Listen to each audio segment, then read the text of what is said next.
Good morning, welcome. Glad everybody could come this morning. We're excited to be here today to talk about legalizing industrial hemp. It's legal in most every industrial country around the world other than the United States. So we're at a competitive disadvantage because it's not legal yet here.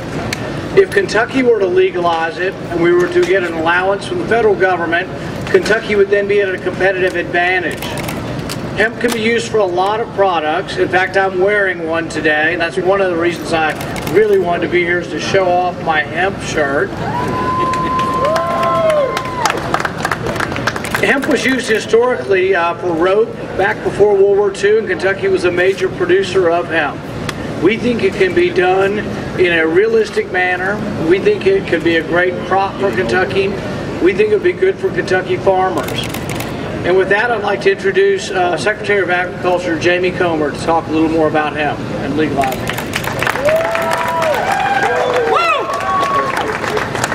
I want to thank Senator Paul for your leadership and courage on this issue. Because of the people here today, we're going to make Kentucky the epicenter of an industry that will create jobs for our people and opportunities for our farmers. And that's what I'd like to talk about today: the benefits of industrial hemp for our agriculture community. Our tobacco farmers have been under assault for many years.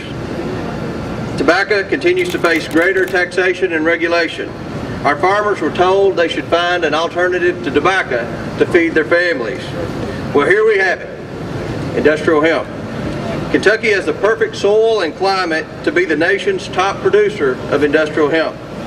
Studies have shown that hemp could be at least the third most profitable crop in Kentucky, and our farmers could capture the lion's share of the industry. Hemp can provide affordable animal bedding for our livestock producers, particularly the horse industry. We could be using that in Broadbent Arena and Freedom Hall right now instead of wood chips. And hemp production is good for agriculture in general. When industrial hemp is added to crop rotation, that acreage has 10 to 15% greater yield at the next crop. So why are we not doing this? Politics and misinformation. And that stops today. We're going to seize this opportunity and ensure that Kentucky does not miss the boat. We're going to be first for these good jobs, first for our farm families, first on an issue that is an absolute no-brainer for Kentucky. With the leadership of the men and women here today, we are reviving the Kentucky Industrial Hemp Commission that was created a decade ago but has sat dormant while industrial hemp was used as a political football. I've asked former State Representative Joe Barrows, the current chair of the commission, to call a meeting of the group, and he has agreed to do that. Mr. Barrows has told me that his first act will be to step aside as chairman to place the Commissioner of the Department of Agriculture as the chair, which will, for all intents and purposes, officially attach the commission to our department. Today we have sent letters to all the entities that have a seat on that commission and asked them to designate their representatives. And this group is going to have a sincere, honest, and educated discussion on industrial hemp with the goal toward putting together companion legislation to Senator Paul's that would move the state closer to industrial hemp production. This will be a bipartisan effort that will have supporters such as Senator Pendleton, Seum, Webb, and Thayer, and Representative Kim King, all who are with us here today. I want to recognize Craig Lee, Micah Sims, John Riley, Katie Moyer, and others who have fought tooth and nail to make this day a reality. Many of you know that Senator Pendleton was right there in the beginning and has been a champion of industrial hemp. He has sponsored legislation year after year towards this effort, and I'm proud to invite him to the podium now. Senator Joey Pendleton.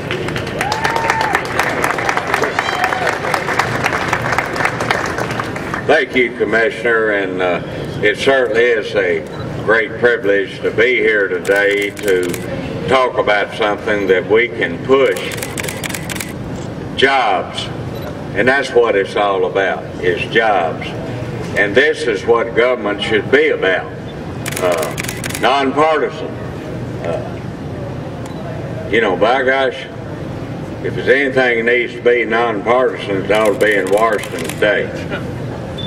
And to see Senator Rand and I am so grateful for him because of his intestinal fortitude and his backbone to try to bring this point forward of what we can do for our farmers, and not only our farmers, but jobs for people in the Commonwealth of Kentucky. This is not a Democrat or Republican issue. This is an issue that we can do to put our people back to work and to put people in agriculture and stuff and give them another opportunity. Ladies and gentlemen, I don't know of anything. You know, it's been lonely out there for 6 years.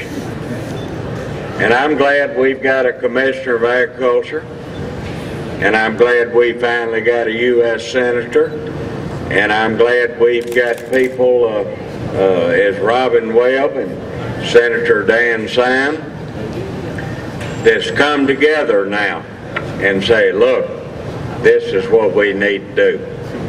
So, ladies and gentlemen, I don't know a better today to stand here, and I would ask, because we're getting ready to go in there and have a big breakfast, and we're going to sell a high-price ham, to ask the Kentucky Farm Bureau to stand up for Kentucky farmers and stand up for business people and put people back to work, and they would come out and endorse this, that we're going to do what is best for the Commonwealth of Kentucky, is to make sure that we can have industrialized hemp in the Commonwealth of Kentucky. Ladies and gentlemen, thank you, and I look forward to working with you, and I look forward to putting, as University of Kentucky said, in the 90s. Now think about that. This is the 90s.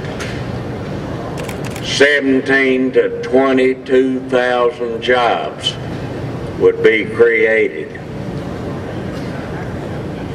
if we did industrial hemp. $400 to $500 million. $400 to $500 million to the economy of the Commonwealth of Kentucky. You think what that would do to us now if we could get hemp introduced back in the Commonwealth. And I'm going to tell you, ladies and gentlemen, I am so proud that we've got a U.S. Senator for once that's got the backbone and intestinal fortitude to push this forward. I knew his father raised him well.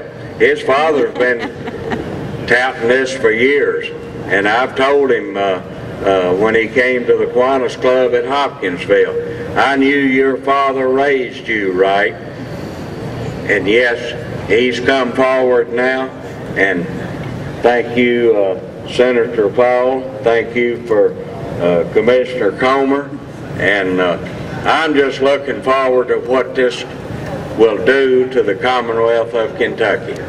Thank you all, and God bless you. And I want to, you know, it's been lonely, as I said earlier. It's been lonely out there for 6 years. I'm glad to see I've got some other colleagues, and I want to introduce one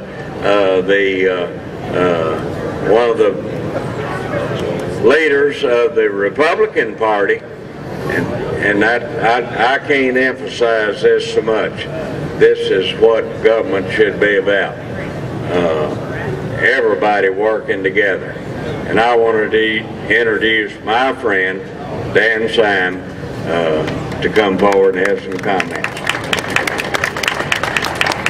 Thank you, Joey. You know, this is a wonderful day. You know, I'm not new to this issue, in case somebody didn't take note. I go all the way back maybe 10 or 12 years ago when former Governor Louis Nunn was sponsoring this legislation and was trying to move this thing forward. And I remember we worked very hard to try to get that out of the House and the Senate. And of course we bumped up against federal law. And we ended up having a study over at UK, because I know and I understood way back then that hemp was the alternative crop to tobacco. So it's not new. We should have been doing it back then. I find it absolutely fascinating that we can import hemp, but we can't grow hemp. And I knew that there was a plant up in Indiana, and I believe they're still in business up there, that was manufacturing automobile parts, interior of automobile parts, out of hemp, importing it from Canada. It's insane. Now, I think you've heard this before. This is a jobs bill. That's what this is. You want to create some industry, you want to create some jobs, we need to legalize hemp. Again, I'm very proud to be standing up here as one of the leaders of the Kentucky State Senate. Like I said, it's not new to me, and I'm very proud that my good friend Senator Rand Paul is going to champion this at the federal level. And with that said, maybe we can do something great and wonders for the state of Kentucky. Thank you for having me.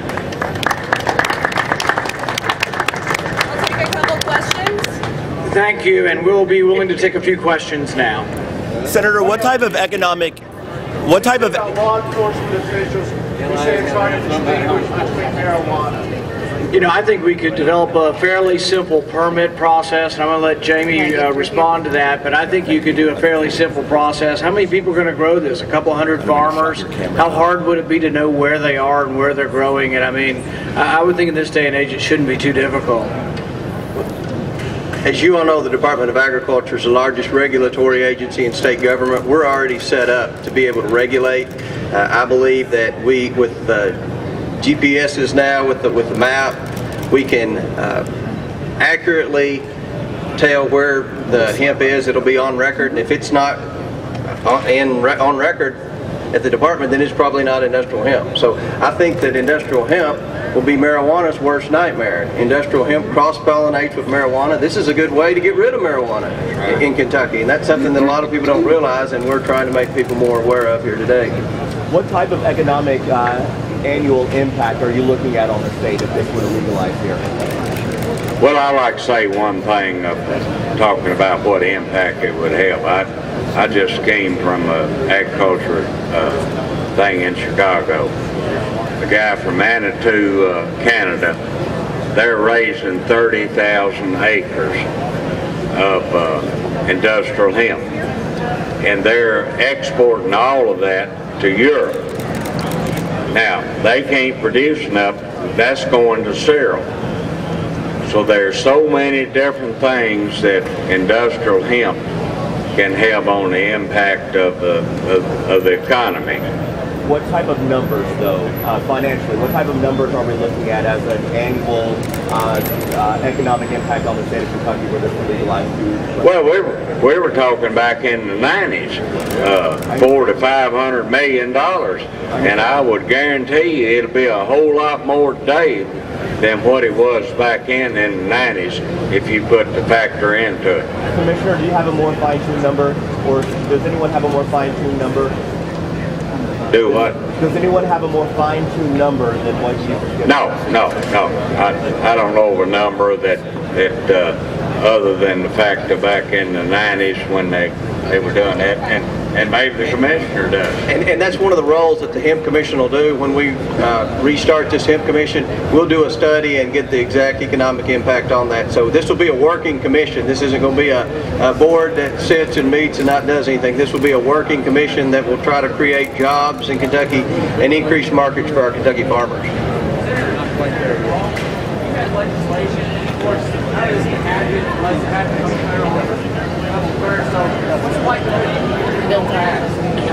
Well, my bill is also a bipartisan bill in Washington. Senator Ron Wyden, who's a Democrat, and myself are co-sponsoring this. I think there's great momentum for this, and it's one of those things where we need to look how we compete with the rest of the world, not only on tax policy and regulatory policy, but on agricultural policy. The rest of the world can grow hemp and we're not, so we're losing out on that product. We have one of the greatest our farmers are one of the greatest part of our economy. We do things very well in agriculture. If we would legalize hemp, I think we'd end up being one of the leaders in the world. I think we have a chance of passing it. One more. And you know, we're the only industrialized country that doesn't have hemp legalized. All right, last question. The jobs will be for farmers. You said it did your shirt. You said it also did some in cars.